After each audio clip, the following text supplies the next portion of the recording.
महीने में एक बार होती है, कई बार डिले भी होती है और नेक्स्ट टाइम की जल्दी भी होगी। और काफी एजेंडे थे, अलग अलग वेरियस डिपार्टमेंट्स के थे। जो टारगेट्स थे उन्होंने कहाँ तक कंप्लीट किए, उसमें नए सुझाव भी जुड़ते हैं।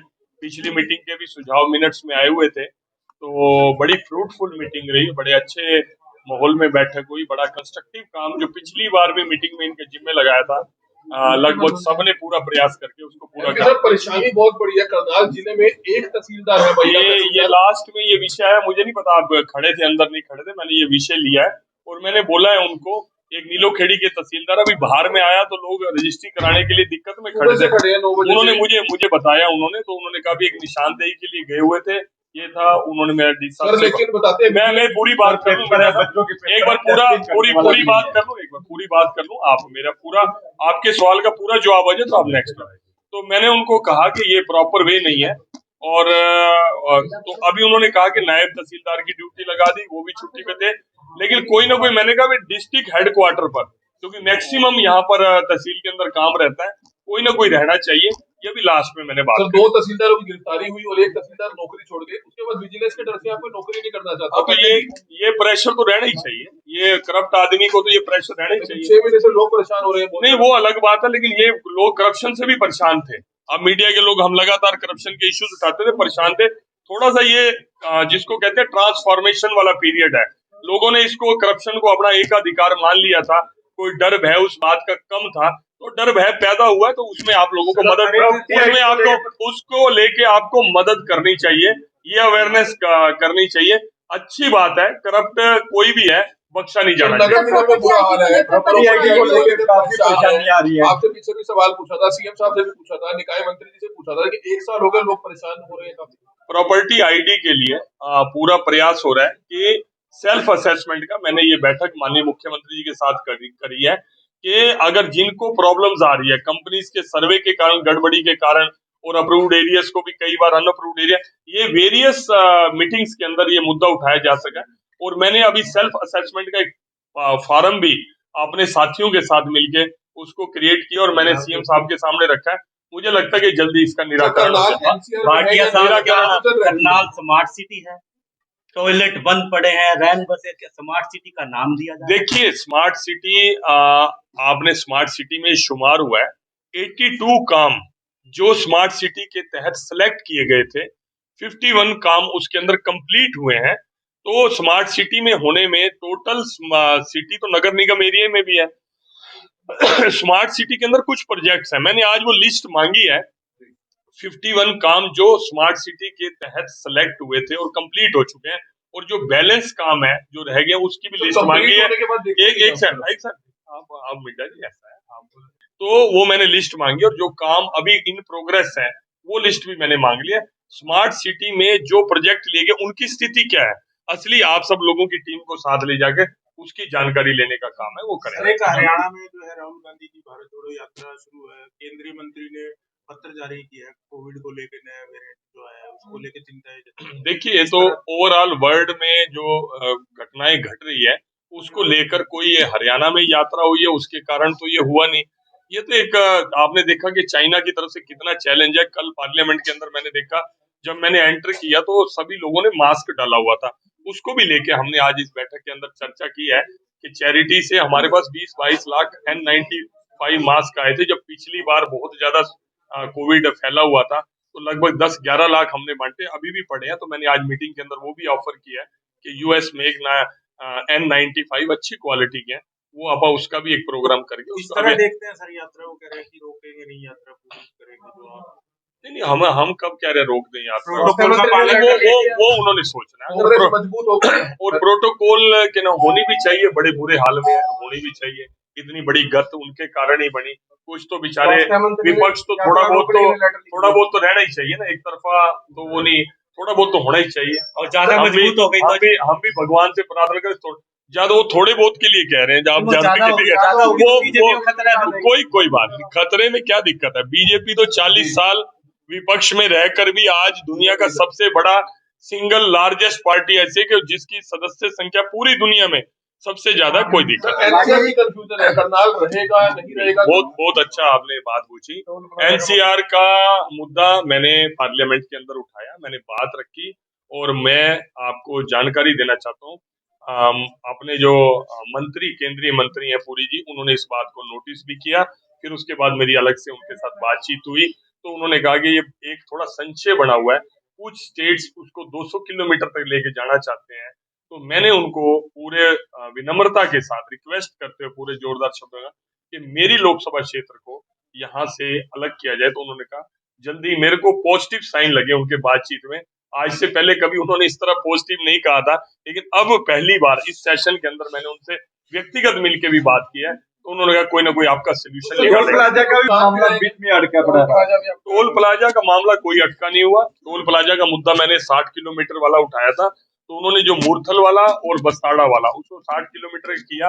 मैंने बीच में पानीपत वाला बात बोली थी, तो पानीपत वाला उन्होंने कहा ये फ्लाईओवर का टोल है, ना कि नेशनल हाईवे का टोल है, वो टोल अलग था, वो क्लैरिटी है। नहीं, ऐसा अभी तक उन्होंने मना किया। किसान गन्ने के रेट की वृद्धि को लेके प्रदर्शन करते हुए आ रहे हैं। देखिए आज तक मैं समझता हूँ हरियाणा का रेट टॉप पे था, लेकिन अभी मुझे पता लगा कि पंजाब का थोड़ा सा रेट उससे फालतू है।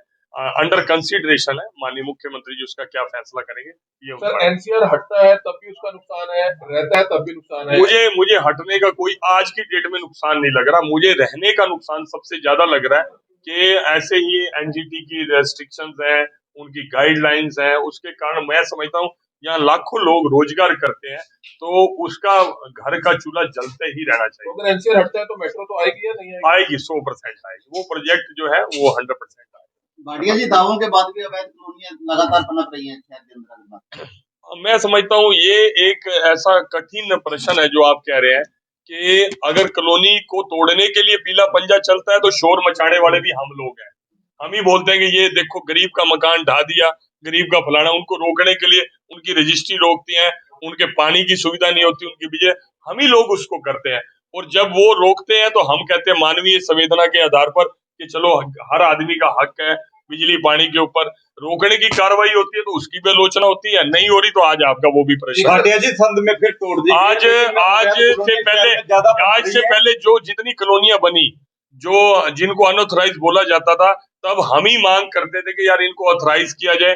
सरकार ने ऑथराइज कर दिया, जितनी स्पीड से ऑथराइज करा उतनी स्पीड से अनअप्रूव्ड कॉलोनियां हो। सेक्टर 5 और 7 के लोग आपका धन्यवाद कर रहे हैं कि आपने जो उनके बीच में जाकर उनकी समस्या सुनी थी। पार्कों को अब नहीं काटा जाएगा, पार्कों में प्लॉट नहीं काटे जाएंगे। आपकी जानकारी अधूरी है, 5 और 7 के लिए, अब 8 और 9 के भी धन्यवाद करेंगे।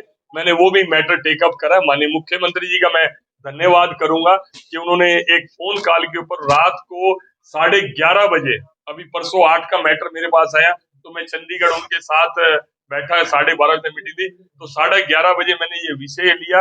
मैंने रात को अजीत बाला जोशी जी को फोन किया 11:30 बजे, नो रिप्लाई किया। मैंने साहब को रिक्वेस्ट करी, मैं उनके पास बैठा था, उन्होंने अपनी लैंडलाइन से फोन मिलाया, वो सो चुके थे और बाय चांस वो नींद में से उठे और उन्होंने दोबारा मेरे को फोन किया और मैंने उनको फिर रिक्वेस्ट 8 वाली करी, वो भी रोक दी गई ऑप्शन। और मैं समझता हूँ मैंने उनको कहा एक बार फिजिकल वेरिफिकेशन करें, क्योंकि उनके पास जो रिपोर्ट थी, उनको पार्कों की रिपोर्ट अजीत बाला जोशी जी को नहीं थी। लेकिन मैंने कहा आप टीम गठित करें, तो उन्होंने मेरे को कहा मैं डीसी साहब के जिम्मे लगाऊंगा, मौके पे जाकर वो वेरीफाई करेंगे। अगर पार्क डेवलप हो चुके हैं, हुड्डा का पैसा लग चुका है, जब भले ही ऊपर से हाई टेंशन वायर हट चुकी है, तो उसको पार्क ही रहने देना चाहिए। मैंने ये आग्रह किया, सीएम साहब ने उनको अभी तक देखो कल को वेरिफिकेशन, ग्राउंड वेरिफिकेशन क्या आती है, रिकॉर्ड में क्या आती है, उसके ऊपर उन्होंने अभी फिलहाल उसको रोका। एक आखिरी सवाल आपसे, सर, करनाल अधिकारियों से आप मीटिंग कर रहे हैं, एक उनकी सवाल पूछेंगे कि करनाल में स्मार्ट सिटी और नगर निगम ने काफी वॉशरूम बनाए हैं, टॉयलेट्स बनाए हैं, हमने परसों दौरा किया था, सभी के सभी बंद है। मैंने ये विषय पिछली मीटिंग में लिया था, उसके ऊपर काम हुआ। मैंने क्योंकि एक कंट्रैक्टर था, वो कंट्रैक्टर उसका काम पूरा होना है। आज उन्होंने मुझे बताया कि अब अपने कर्मचारियों से हम उनकी स्वच्छता का काम देख रहे हैं। मैंने आज की मीटिंग में ही निर्णय लिया कि जितनी ये सामाजिक संस्थाएं हैं, शॉपकीपर एसोसिएशन है, ट्रेडर एसोसिएशन है, उनको वॉलंटरी वेलकम करें और उनको बुलाएं कि ये शौचालय आप इसके ऊपर अपना होर्डिंग लगा लें, बैनर लगा लें, अपनी संस्था का जो है इंस्टीट्यूशन है उसका आप प्रचार करें।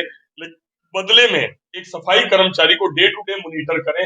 100 50 रुपए अगर हर दुकानदार इकट्ठा करके भी स्वच्छता का रखेगा, पब्लिक पार्टिसिपेशन रहेगी, तो मैं समझता ज्यादा लेकिन अच्छा। अधिकारी आगे बढ़े तो ना उस चीज में नहीं भी। बड़े, उन्होंने कहा बड़े बड़े कंडम हो गए नहीं, उन्होंने बड़े हैं, उन्होंने मेरे को कॉरेस्पॉन्डेंस भी दिखाई है अंदर मीटिंग के अंदर, रचनात्मक काम है। भाटी करनाल की जनता का एक बड़ा सवाल ये है कि जो कॉलोनी में प्लाट लिए हुए हैं वो 15-15 साल से वो मतलब पैसा उन्होंने दे दिया है, फुल फाइनल पेमेंट पर ले लिया और वो ना तो लोन ले सकते। वैसे तो सरकार से ये चाहते हैं कि हाँ, थोड़ी फीस ले ले। मेरे लिए बड़ा वैसे सुखद है, अभी थोड़ी देर पहले जो आपने प्रश्न पूछा अवैध कॉलोनी का, अभी उसके कंट्रास्ट क्वेश्चन पूछा है आपने, वो इसीलिए जो रोका गया, उनकी रजिस्ट्रियां रोकते करते हैं ताकि एनकरेजमेंट ना मिले अवैध कॉलोनियों को। अभी आपका पहला प्रश्न था कि अवैध कॉलोनियां काटी जा रही हैं, उसको डिस्करेज करने के लिए हमारा सवाल नई ना कटे, 15-20 साल से ये भी नहीं है, थोड़े टाइम बाद ये पुरानी हो जाएंगी, अगली नहीं हो जाएंगी।